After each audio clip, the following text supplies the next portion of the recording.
¿Qué tal? ¿Cómo están? Es un verdadero placer estar de nuevo con ustedes en este su programa Apuntes de la Historia de Patos. Su amigo Jorge Luis Esquivel agradece el que nos acompañe en esta hora escuchando las interesantes historias de hoy. Ahora referentes a la participación de nuestros cepedenses en los hechos revolucionarios de 1910, como un homenaje a su contribución a la causa. En aquellos tiempos había familias en General Cepeda que se decían estar muy relacionadas a la figura de don Porfirio Díaz y por tal razón se creían de la JAI. Pues resulta que la hija de una de estas familias tuvo cierto problema de amores con el nieto del general Ildefonso Pérez, cuyo nombre fue el de Benjamín. Se dice que al sentirse agraviada la familia por estos hechos bochornosos, de inmediato mandaron traer a una cordada de rurales, quienes de inmediato se dejaron venir desde Saltillo para apresarle y ser conducido hasta la capital.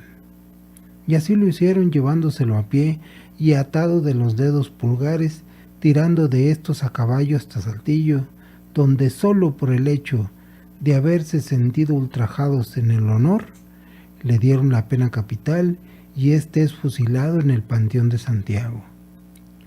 Tras este acontecimiento surgió la versión que a la muerte del nieto del general Ildefonso Pérez nació en este y en los demás familiares una insaciable sed de venganza. Entonces el general Ildefonso Pérez, secundado por su hijo, quien también llegó a ser general brigadier de caballería, su nombre fue el de Juan Pérez Gallardo, así como su yerno, el papá del difunto, quien fue el general Andrés Pérez, más el hermano de este, que fue el capitán de nombre también Benjamín Pérez, tío del difunto. Habiendo sido 4 los familiares que se involucraron en la revolución tras la muerte del joven Benjamín Pérez, el general Ildefonso Pérez, después de haber sufrido la pérdida de su nieto Benjamín y de culpar de ello a don Porfirio Díaz, de inmediato responde a la invitación ofrecida por el doctor Rafael Cepeda de la Fuente de Arteaga, Coahuila, quien en el año de 1910 realiza la invitación al general Ildefonso Pérez para formar parte del grupo que ya se estaba conformando para luchar en favor de don Francisco I. Madero y secundar de esta manera el plan de San Luis. El general Pérez es invitado con la finalidad de que éste agrupe y lidere las Fuerzas Armadas de Coahuila en contra de don Porfirio Díaz, pues para ese tiempo ya contaba con el grado de coronel y era veterano de la intervención francesa, y acepta de inmediato la invitación y mantiene reuniones con los mejores hombres de Coahuila, con Luis Gutiérrez, con Eulalio Gutiérrez, Francisco Cos, Guadalupe Dávila, Ernesto Santos Coy, quienes en ese tiempo no tenían rango militar, pero en la contienda realizan grandes proezas y logran quedar consagrados por la historia como generales revolucionarios. Después de haber participado en innumerables batallas y hechos de armas, después del derrocamiento de Díaz y luchar en contra del usurpador Huerta, el general Ildefonso Pérez forma parte de la Convención de Aguascalientes y participa en esta por el lado carrancista. Así que, formulándose en el año de 1914 la Convención de Aguascalientes, que se realizó con la finalidad de dejar las armas y nombrar un presidente interino, pero había una regla para poder ser delegado, y era que los participantes debían de ser generales con mando de tropa de 1000 elementos, y entonces los generales cepedenses Ildefonso Pérez, así como el general Juan Aguirre Escobar, forman parte de estos delegados, y en plena convención el general Ildefonso Pérez es comisionado junto al general Felipe Ángeles para buscar y custodiar al general Eulalio Gutiérrez para hacerlo comparecer y que tome posesión como presidente de la República. Continuando con más de nuestros apuntes de la historia y reconocer a nuestros cepedenses que participaron activamente en la Revolución Mexicana, hay que reconocer el hecho de que para poder ser delegados a la Convención de Aguascalientes en el año de 1914, solo podían participar aquellos generales que tuvieran a su mando una tropa de 1000 hombres. Y pues para nuestro orgullo pateño son 2 los que participan como delegados a esta Convención de Aguascalientes. Y estos son los generales Ildefonso Pérez y Juan Aguirre Escobar. Esta convención tenía como objetivo fundamental dejar las armas, porque los participantes a la convención eran conscientes de que el suelo mexicano ya estaba demasiado cubierto de sangre con tantas luchas fratricidas, y el pueblo mexicano ya no aguantaba más. Pero la verdad fue que después de la convención el derramamiento de sangre siguió corriendo con más ímpetu y no paró sino hasta cerca del año de 1930. Continuando con más de nuestros apuntes de la historia, otro de los hechos desconocidos para la sociedad cepedense es que, como sabemos, hace ya más de 100 años de la formulación de la Constitución mexicana, orgullosamente también podemos presumir que fueron 2 los delegados al Congreso Constituyente de Querétaro del año de 1910. Bueno, pues estos fueron los cepedenses generales Juan Aguirre Escobar, nativo de la Hacienda La Florida, y el general Francisco Dávila, ambos originarios de General Cepeda. Otro de los acontecimientos revolucionarios que no los cuenta la historia oficial es acerca de una historia poco conocida, y pues resulta que las fuerzas de Pancho Villa sostienen un aguerrido combate en el ejido de la Trinidad. En ese lugar se dio un fuerte combate entre las fuerzas armadas de Luis Gutiérrez contra las fuerzas que comandaba el general Felipe Ángeles. Este aguerrido enfrentamiento duró más de 6 horas y, según las investigaciones realizadas, quedó triunfante el ejército carrancista. Hoy estamos realizando un homenaje a los participantes en la lucha armada de 1910. Hubo en el municipio de General Cepeda otro hecho desconocido, y fue la acción de armas que se dio en la hacienda de Guadalupe y que se continuó hasta la Mesa de las Varillas, sitio ubicado entre el 2 de abril y Gallinas Mochas, según lo hacen constar los documentos que acreditan las participaciones del general Juan Pérez en estos hechos revolucionarios, y las versiones de este acontecimiento contadas por algunas personas mayores de los ejidos de Macuyú y de Guadalupe, quienes nos contaron. Estas personas mayores de los 80 años de edad y con mentes muy lúcidas para su edad, nos refieren lo que les fue contado por sus papás y abuelos respecto a este evento. Dicen que en esa ocasión se enfrentaron las fuerzas de Benjamín Argumedo por parte del ejército federal, quienes se hacían llamar los Colorados, debido a que estos soldados participaban con un paño rojo sobre el sombrero o en la cabeza, a modo de identificación, y que una de las características que les hacía ser diferentes a los otros era que estos no pagaban los servicios prestados, tales como lo era el ofrecimiento de comida para ellos y los animales, pagándoles con dinero que no valía, no así los contrarios, o sean las fuerzas de José Isabel Robles, que luchaban a favor de Villa, porque estos sí pagaban con dinero de valor, mientras los otros lo hacían con vales carentes de valor y que la gente les llamaba bilimbiques. Otro de los hombres de gran trayectoria de General Cepeda durante la Revolución Mexicana es sin duda el general Juan Aguirre Escobar, revolucionario originario de General Cepeda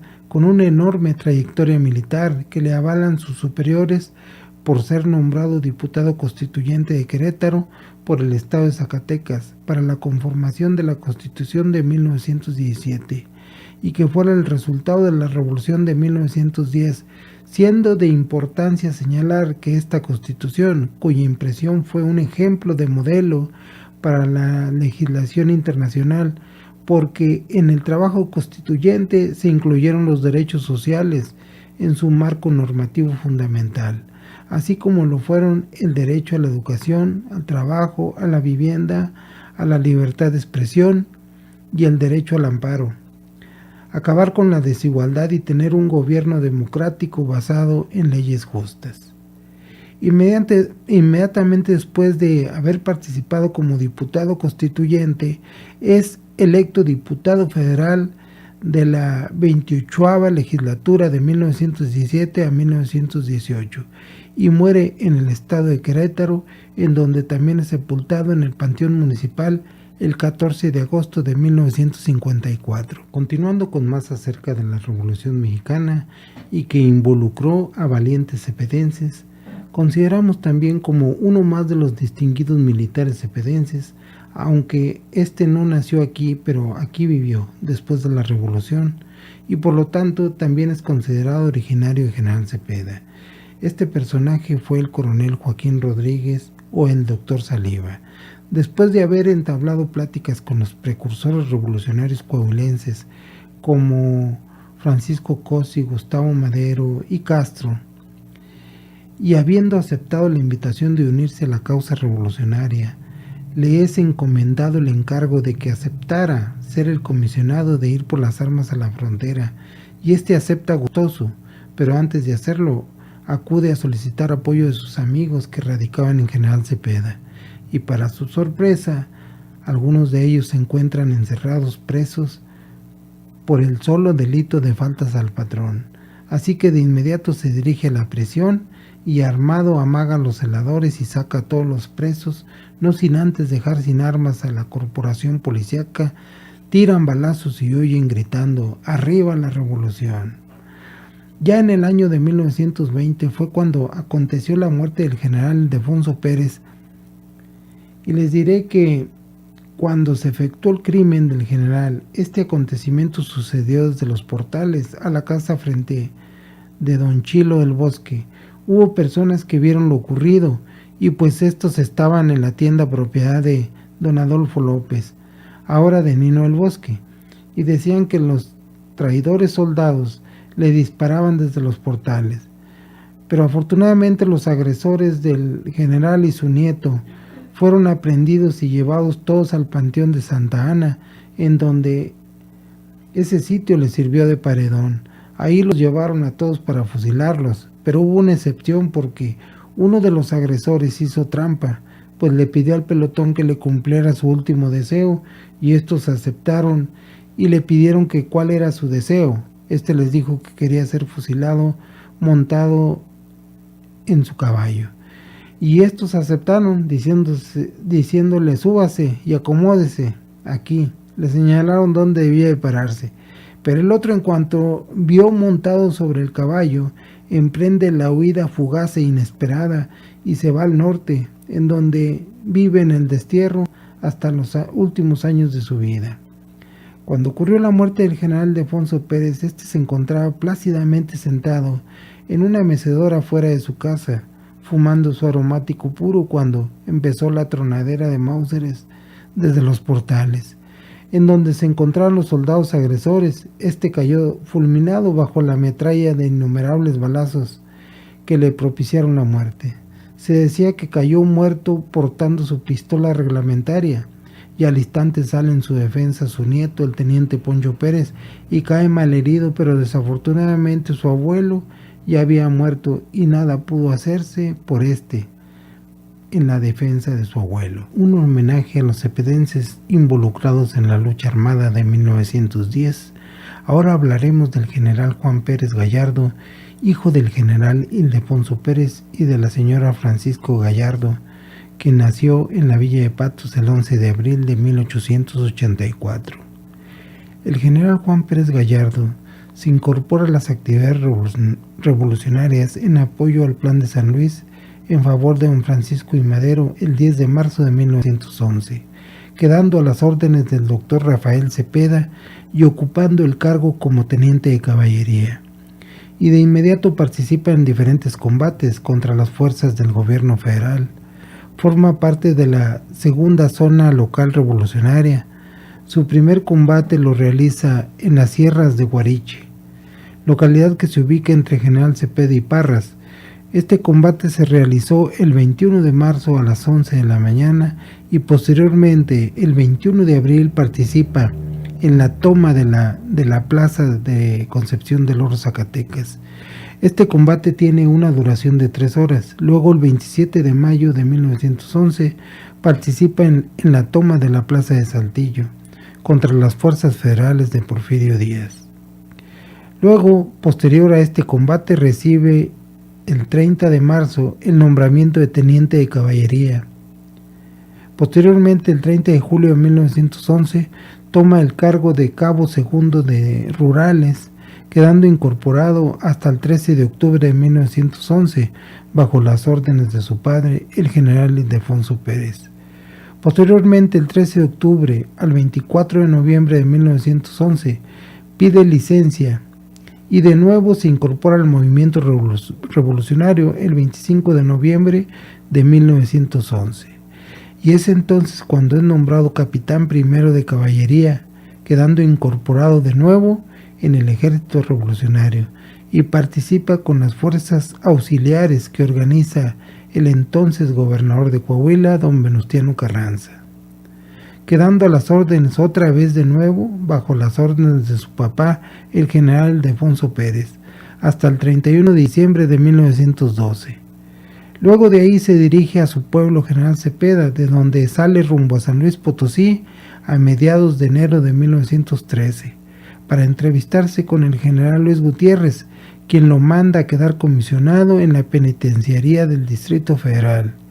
Luego, según su reporte, expresa que después de la decena trágica, sale rumbo al norte en compañía de su padre, el general Ildefonso Pérez, y algunos otros oficiales, entre los que se encontraba el general José Nuncio y el teniente coronel Guillermo de la Fuente, no sin antes conseguir armas en el afán de incorporarse de inmediato al ejército constitucionalista, pero sin haber logrado su propósito, ya que en la estación del Salado de San Luis Potosí fueron aprehendidos por el ejército huertista, todos a excepción del entonces coronel Juan Pérez, quien al llegar a Saltillo se incorpora inmediatamente a las fuerzas que comandaba su paisano, el general cepedense Francisco Aguirre León, haciéndolo bajo las órdenes del mayor Andrés Pérez Mata, su cuñado, y tío bisabuelo de quien escribe estas memorias. Y con este dura hasta el 25 de mayo de 1913.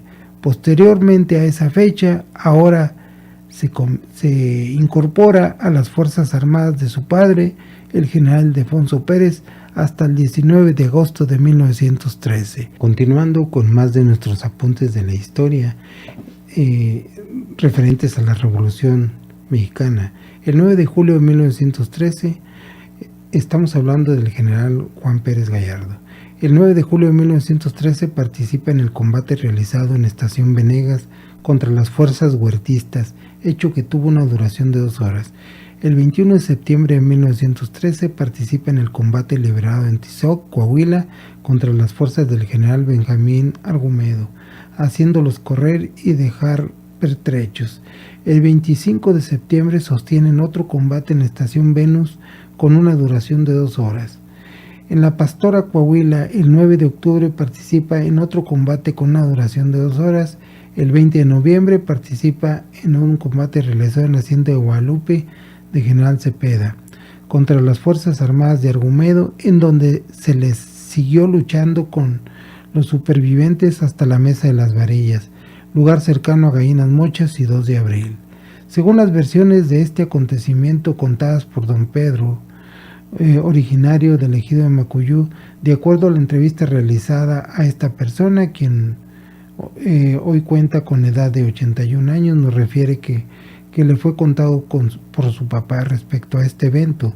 Dice que en esa ocasión se dieron las fuerzas de Argumedo por parte del Ejército Federal, a quienes les decían los colorados, por participar con un pañuelo rojo atado en la cabeza, y que estos sí pagaban los servicios prestados con dinero que valía, no así los contrarios, que lo hacían y pagando con vales carentes de valor.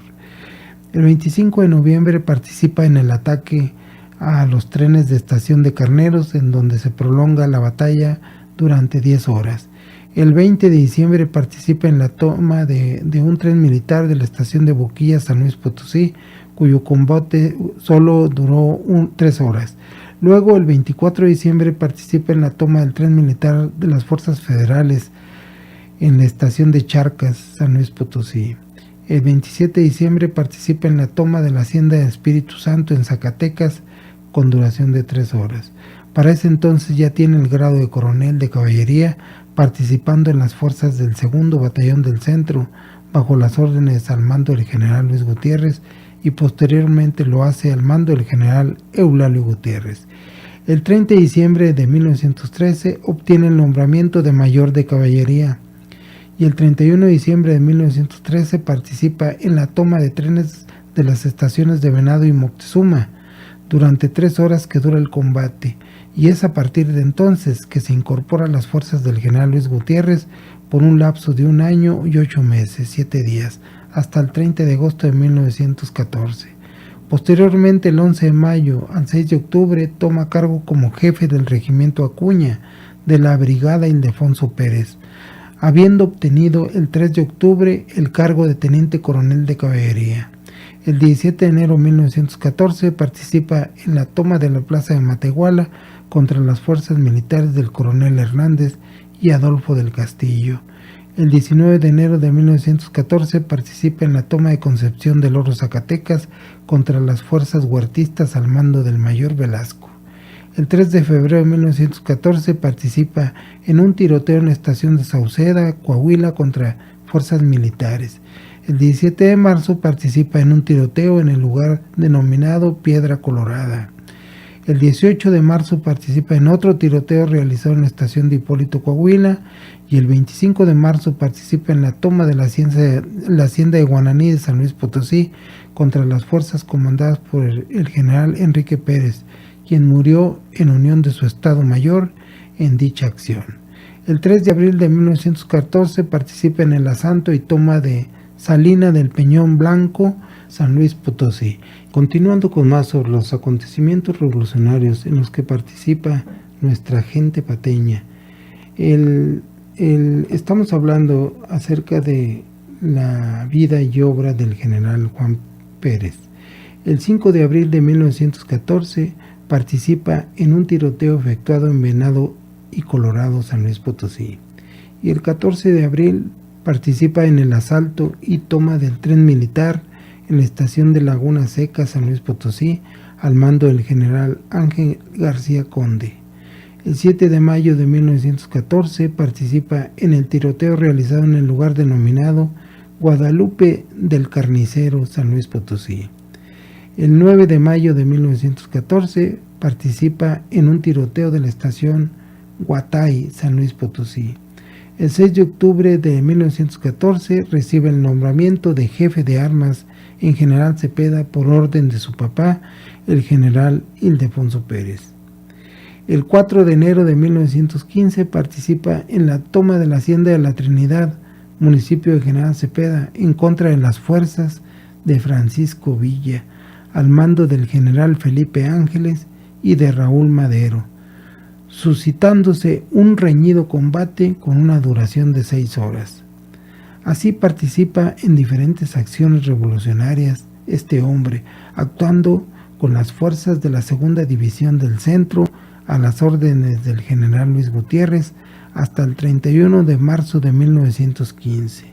Luego participa con la Brigada Los Libres de la Segunda División del Centro como jefe del Estado Mayor de la Brigada Los Libres, mandada bajo las órdenes del general brigadier Encarnación Aguilar Farías, hasta el 31 de diciembre de 1915. Luego es comisionado al depósito de jefes y oficiales hasta el 20 de octubre del 16. Recibe el nombramiento como jefe de armas del Istmo de Tehuantepec por órdenes del general Luis Gutiérrez hasta el 7 de marzo de 1917. Posteriormente, recibe nombramiento como presidente del Consejo de Guerra en Puerto México, Oaxaca, para juzgar al maquinista Armenta y socios, quienes atacaron a los pasajeros de un tren hasta el 29 de marzo de 1917. Luego es nombrado como jefe de la guarnición de Salina Cruz por orden del general Rafael Maldonado hasta el 31 de julio de 1917. Posteriormente queda designado en la Segunda División del Centro hasta el 1 de abril de 1918. Enseguida es comisionado al depósito de jefes y oficiales hasta el 21 de octubre de 1918. Luego, desde el 21 de octubre del 18, forma parte del grupo primero de la Legión de Honor hasta el 20 de diciembre de 1918.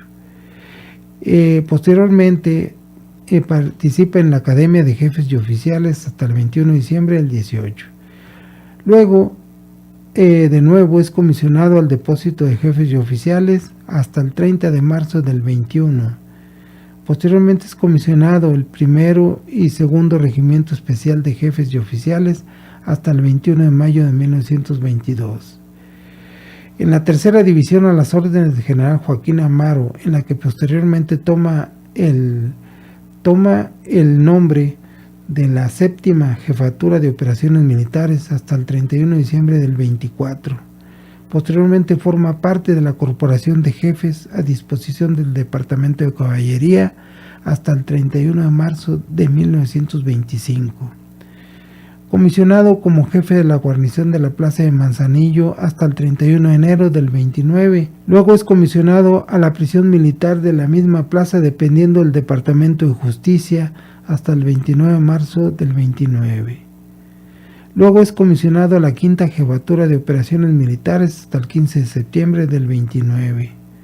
Posteriormente jefe de la guarnición de la Plaza de Saltillo hasta julio del 1930. Y como mayor de ordenanza de la Plaza de Saltillo hasta abril de 1932. Y como jefe de la guarnición de la Plaza de Saltillo hasta abril del 33. Como comandante de la guarnición de la Plaza de Saltillo hasta marzo de 1936.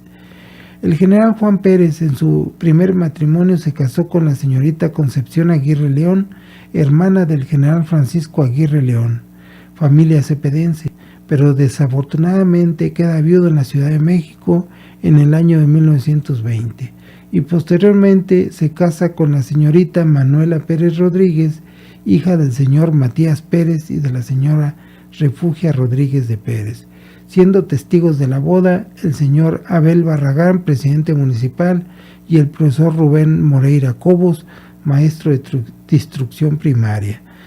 Después de muerto el general Juan Pérez, una de sus hijas de nombre Irma Olivia solicita a la Sedena que se le conceda la pensión de su padre para la atención de su hermana, quien nació con discapacidad.